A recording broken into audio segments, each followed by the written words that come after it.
Hi everyone, I'm Roslyn Hill, or Ros Hill, and I'm going to show you how to do a chain length bracelet using a latch hook.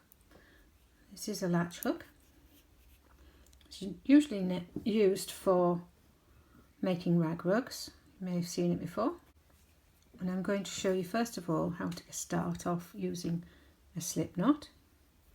So you need to take your yarn and put it over the end of your hook like this. Put your busy finger on it to hold it.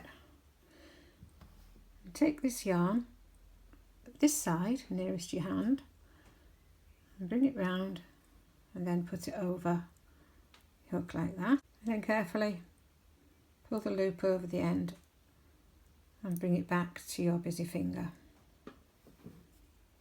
Okay, and then just pull that. And okay, so that's your slip knot. To be able to chain, I usually advise holding this so that your pointing finger, or I call it busy finger, is in control of the stitch that's on the hook. Okay, so you're going to go around the back and then close the latch, and holding the top of the chain length there, pull it over the end and back to your busy finger. You continue this way to make your chain length. Again, holding the top, not here, but at the top. Pull it over. The latch closes as you go around the end. Don't pull it this way because you can see what's going to happen. It's going to pull that too long. So we need to, can tighten it again. It gets a bit loose. This chain doesn't want to be too tight. Perhaps a little bit tight at the moment, but it doesn't want to be too tight. Just try and make it so that it's each of the chain stitches are even. Bring it over the top. Let's see if we can get the momentum going now. Holding the top, bring it back using your busy finger. Now your busy finger doesn't want to be held over here, because if you come over here, you can see what happens. Okay, so your busy finger needs to be nearer the latch at the end. Okay, as we were doing before.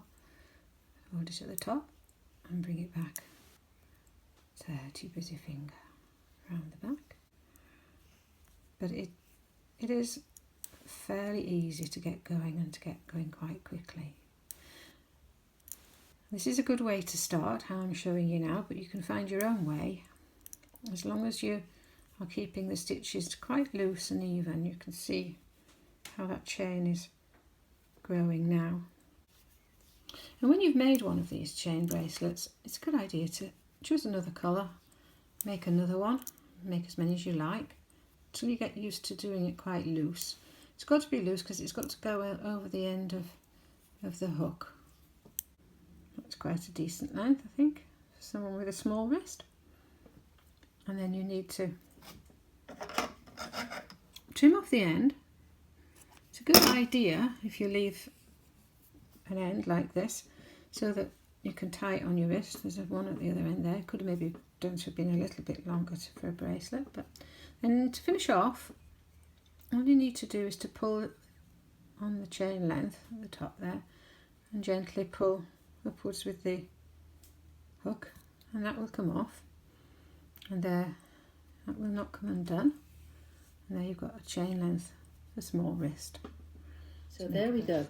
I hope you'll subscribe to this video and press the like button and the notification bell, and then perhaps if you want to join me, my email is so easy to remember. It's just 4321 ros@gmail.com.